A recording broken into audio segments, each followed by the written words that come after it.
welcome to take 2 of the lecture for Chapter 24, an Introduction to ASP.NET MVC for the 152-161 ASP.NET class for the spring 2014 semester. It's take 2 because the computer just decided it was going to turn itself off after I was about a third of the way into the lecture. And I tried to recover it, but it didn't seem to like that either, so I'm starting over. Model View Controller is what this chapter is about. MVC. Alright, and the author mentions in here MVC has gotten attention over the years as a web development tool. There's a version of MVC for virtually every major programming language there is. Alright, and although the author says some people look at MVC as being a replacement for web forms, it's not the case. They're complementary, which means that you can use one, the other, or you can even use both, depending on the situation, depending on your needs, etc. Okay? Alright, so what this chapter attempts to do, as it says, is just to teach you the basic concepts of MVC. You could have an entire book on MVC, and eventually that's where if I'm around here that long,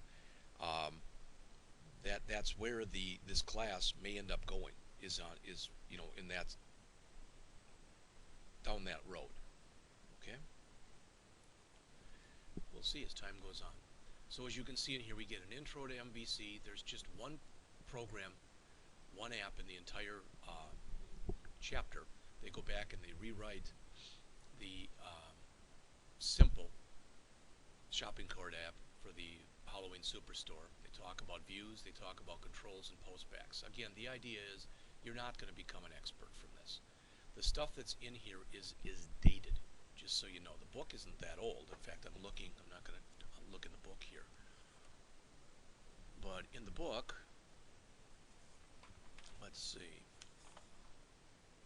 2013, which means it was probably written 2012, so it's about 2 years old, but stuff has changed since then. What I have been doing is I have been compiling for you a folder, and the folder right now, actually, you can grab this. This is the shopping cart app. I'm going to copy that over. But just so you see this, what's on the P drive right now, there'll be more added to it as we get closer to next Tuesday's class, because Tuesday I'm not going to give this lecture again. I'm just doing it here. But among the other things that are in there, there's an article that's a really good article. Unfortunately, it's a series of articles, but it's about 7 years old on the ASP.NET MVC framework. Okay, where they explain it, they go over URL routing, passing view data from controllers to views, and handling form, edit, and post scenarios. Alright. There's another good article called MVC for Noobs that I believe is from Toots Plus, but it's 4 years old. This, the Model View Controller Design Pattern for Dummies, is where we might start next week, but again, even with that, it's a really simplistic article. It's only about 3 pages long. I have been taking a course online. I think I've told you about this before, but just on the off chance I have not, and I'm trying not to spend way too much time on this lecture. It's 7 o'clock right now, and I want to be done by 7:30.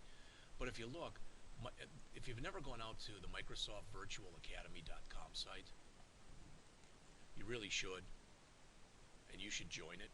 Alright, there are about 2 million members in there right now, and this is the URL right here. Just www.microsoftvirtualacademy.com. You can take all sorts of courses for free. I've taken probably about 3 or 4, and I'm in the middle of taking a few more now, and one of the ones I'm taking right now is this Introduction to ASP.NET MVC. And if you look, if I go to courses, you'll notice that there's a lot of different, and most of these have different things. So if I go, for example, out to web development, alright, Node.js, Jquery, Python, Bootstrap, there's a lot, view 13 more courses. There's the one I'm taking, the ASP.NET MVC. Alright, there's other ones too. JavaScript for beginners, HTML5 for beginners. So there's a lot of stuff in here. And that's just the things under web development. what I wanted to try to show you was to click on here, but they used to show you a preview right in here of everything that was in this class, and for whatever reason, they're not doing that anymore. I don't know why. I will also tell you that the two people doing this series, they're John Galloway, as you can see, Microsoft Development Platform Evangelist, and Christopher Harris, Microsoft Content Developer Manager. And I like John Galloway. I've taken classes from him before. Christopher Harrison seems to be a very uniquely gifted individual, but he's got a very quirky personality. So if you go through these, for lack of better words, you've been warned. All right. So starting on page 765, they show you the model view controller design pattern here. You'll notice as an HTTP request comes in, it's handled by the controller, who pushes it off to the model. After it gets the information back from the model, it pushes that information off to the view, and the view sends it back to the browser in the form of HTML. So what does that mean? Well, as mentioned both on the page here and on the previous page, the model is in charge of the data. All right, this is going to end up being just a C# or VB.NET if you were using that class, but it does a lot of the work for you. It'll even go as far as basically creating the database for you. We'll talk about that later or as we go on. The view, the V part of MVC, is in charge of the user interface. It creates the HTML the app sends to the browser in response to the HTTP request. And the controller is in charge of the coordination. So again, you notice that the arrows go back and forth here, and the arrow goes this way here.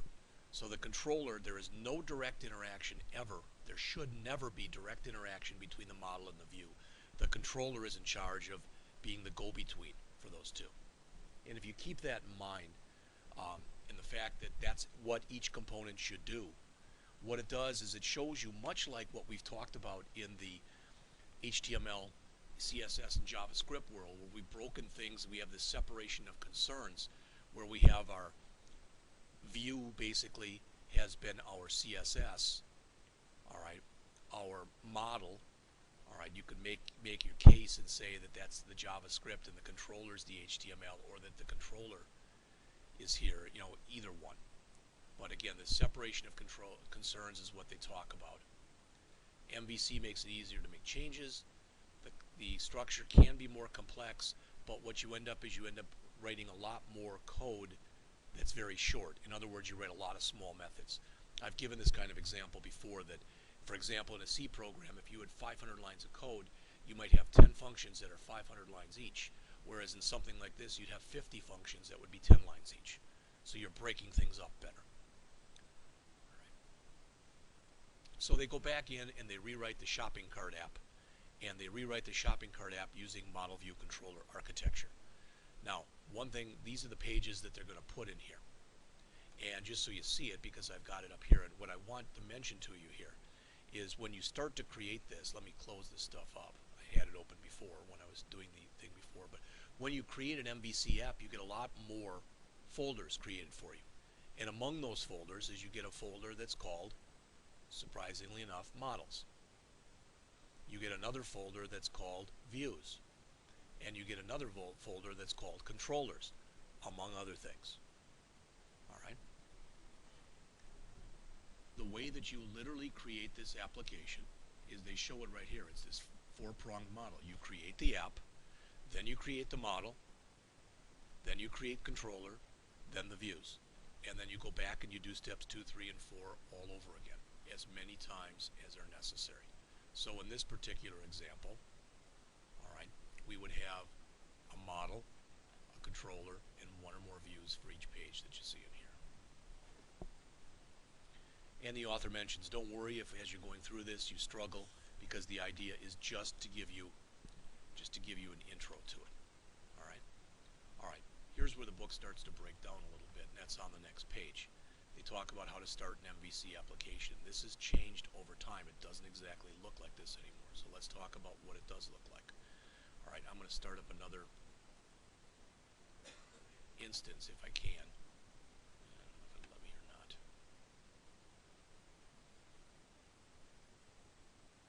And I'm going to come in here and try to start up a new project.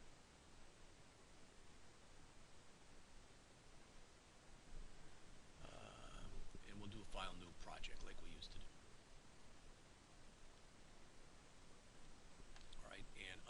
you'll see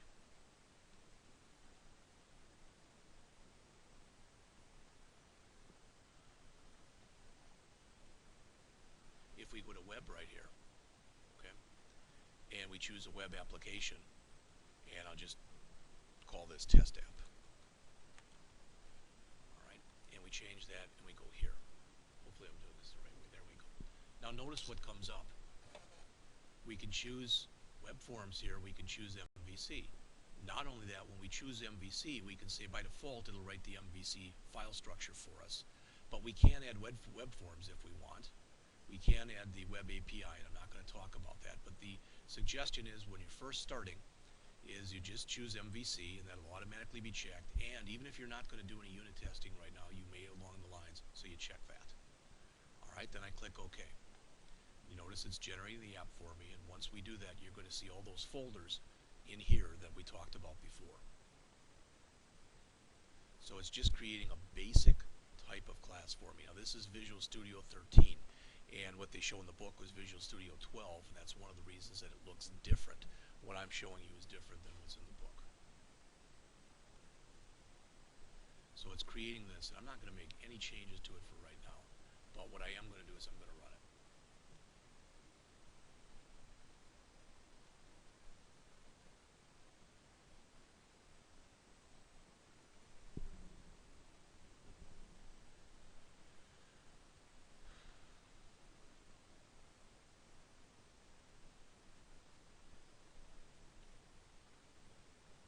So even though it looks inherently different from what we saw in the book, the stuff that's in the book that was created with Visual Studio 2012 still works, and it still will look like it does in the book.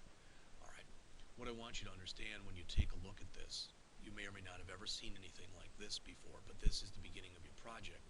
And what this is basically it's a Bootstrap template that this is created for you. And you'll notice that if I go to home, I thought it would show me something at least in here. There's an about page. That is my home page there. There's the contact page.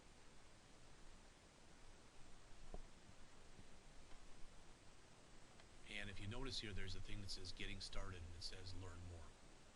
There's a lot of good information that's in here. Notice it pushes you right off to asp.net/MVC. So again, I've gone through a lot of these articles. Some of them I'm going to be giving to you. Notice this free 8-hour course. This is the one that I showed you. Alright, getting started with ASP.NET MVC 5.11 tutorials. I've run those off. They're a little bit, for lack of better words, they're a little bit heavy. A lot heavier than I thought they were when I first ran them off. Alright. Back to the book here. So I'm not going to go through this right now because when they talk about how to start it, this is what it looks different. Hopefully you've seen that.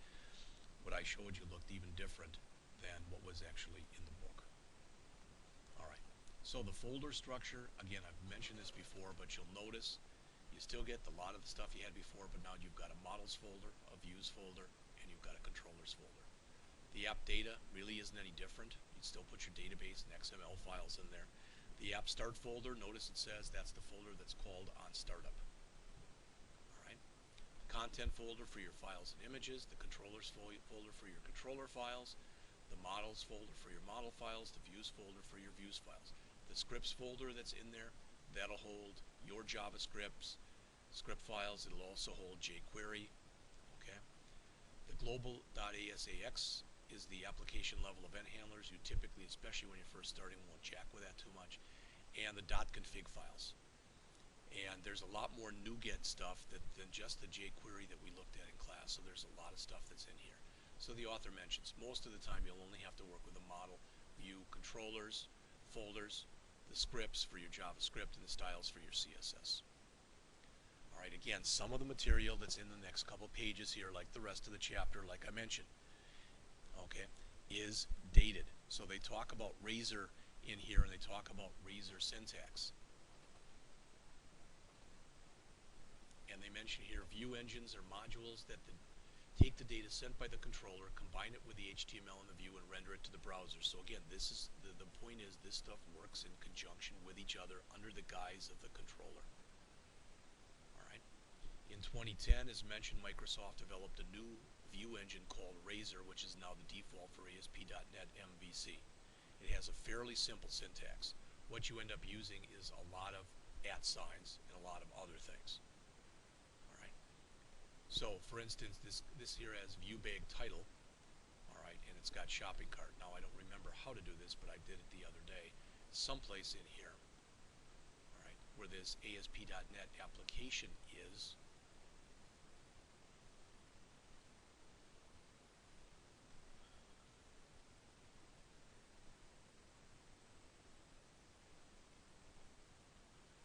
all right, there's all sorts of cool stuff that you can do in here now. So let's see. I can literally, there are ways that you can do this, and I probably won't remember what they are right now, but you can hit F12, you can come in here and search in here and find out exactly where this thing is. But someplace in here, and it's, I have to look to see where it is, but someplace in here I can go in here and I can make changes to this, etc. Now, I'm not going to spend virtually any time in here because they talk about routing and other things. This isn't going to be a very long lecture because the stuff in here, some of it's dated and some of it is over everybody's head until we go over this stuff in some depth. Alright, so I'm not going to go over the code right now. Let's just talk in generalities. They'll talk about how to create the model, etc. So the model, as it says, contains the code that deals with the data. What they show here on the figure on the next page is that's the kind of stuff you'll have in the model. And notice that everything that's in there is a CSS class. Alright. The models folder also contains a view models folder. In fact, sometimes when people talk about model view control or MVC architecture, they'll talk instead about MVVM architecture, which is model view view model. We're not going to talk about that either, just so you've heard the verbiage though. There doesn't necessarily have to be a one-to-one relationship between models and these view models that are associated with them. You can have, they say, for example, in here the cart and order pages each have a model and a view model, but the contact page has a view model but no model because there really isn't any data, so to speak, that needs to deal with.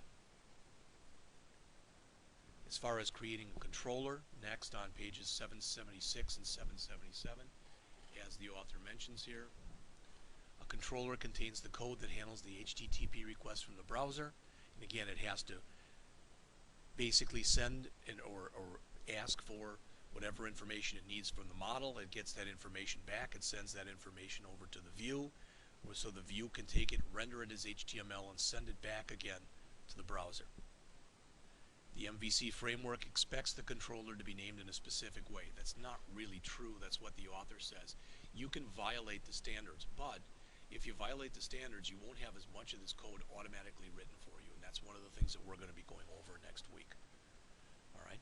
You also don't have to have a controller for every page. Okay. It's also common to have two different action methods in a controller with the same name, like two index methods, and we'll get into that in the coming weeks. 778 and 779, they talk about how to create a view. The MVC framework expects a view to be in a folder with the same name as the first part of the controller that the view is associated with. When you create a view, you can create a regular view or a strongly typed view. We'll talk about that as we go on. With a strongly typed view, the IntelliSense that's available to you in Visual Studio kicks in when you're working with the data sent from the controller. And we'll talk a little bit about that. There's also something that's created for you automatically that's called scaffolding.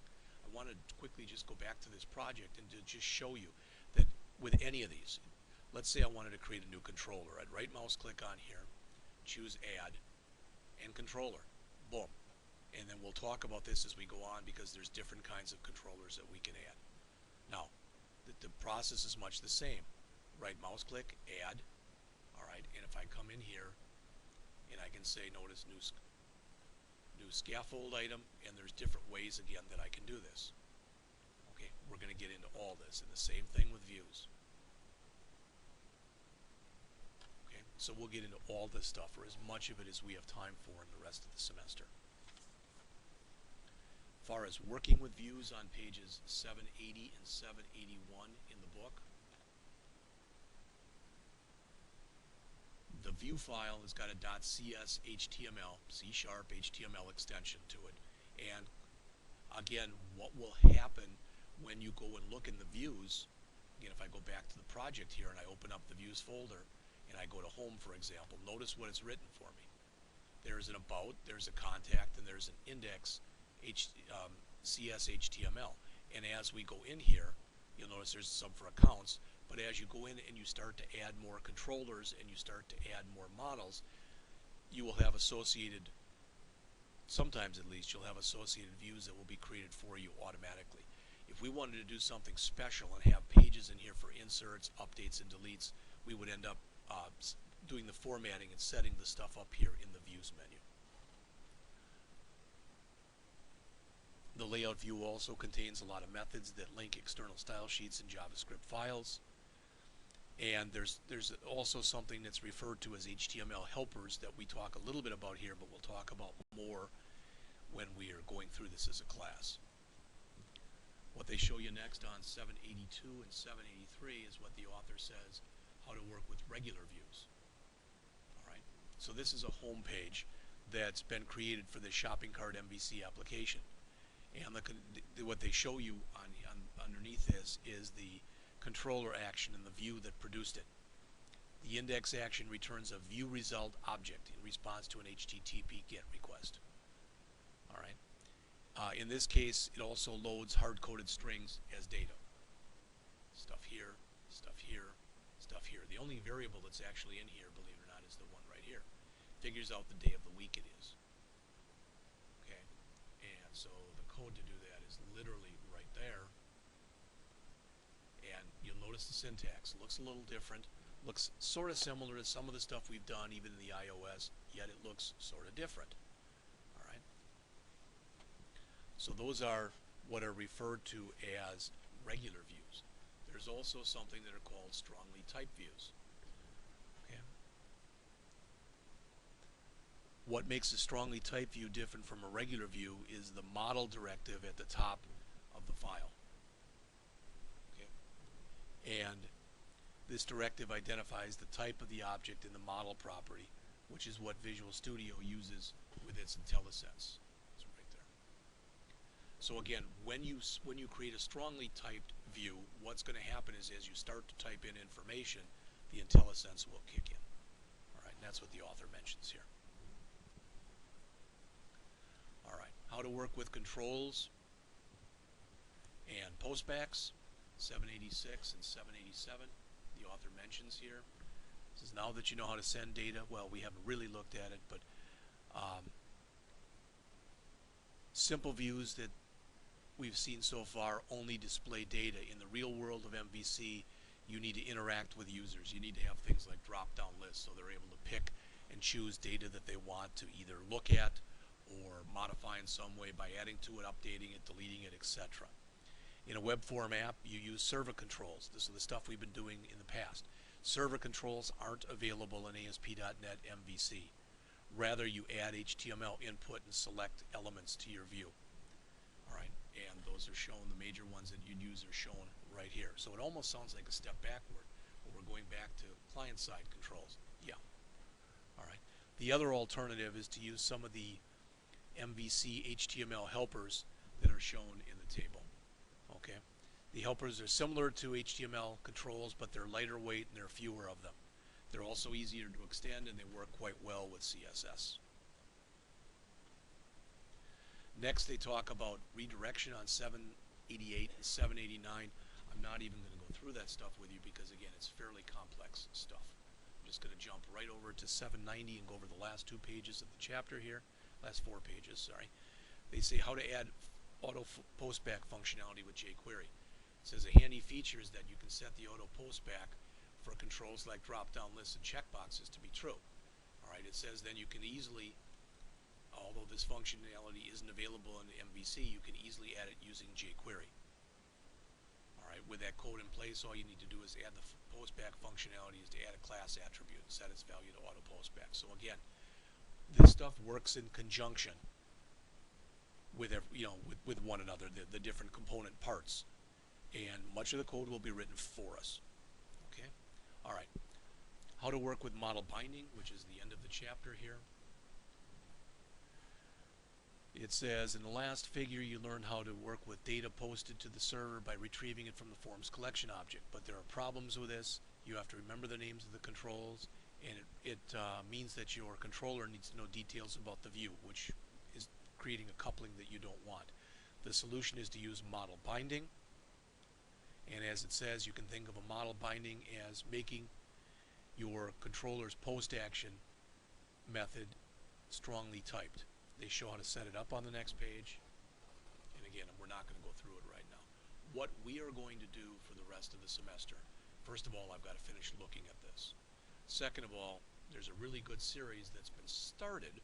Unfortunately, the person who has been writing it hasn't gone any further, but they've got they will have eventually at least a series of articles. It's called Learn MVC Model View Controller Step by Step in 7 days. And unfortunately, the only thing that's out there so far is day 1. But there are about 4 or 5 labs, so I'm going to go through these this weekend. There's a few other articles that I have not shown you yet, all right, that are probably in this folder someplace. And I'll have to look for them. All right, some ASP.NET stuff. So there'll be more stuff put out there. By the time you get over here next week, there'll be more stuff out there for you. And we'll pick it up there next week.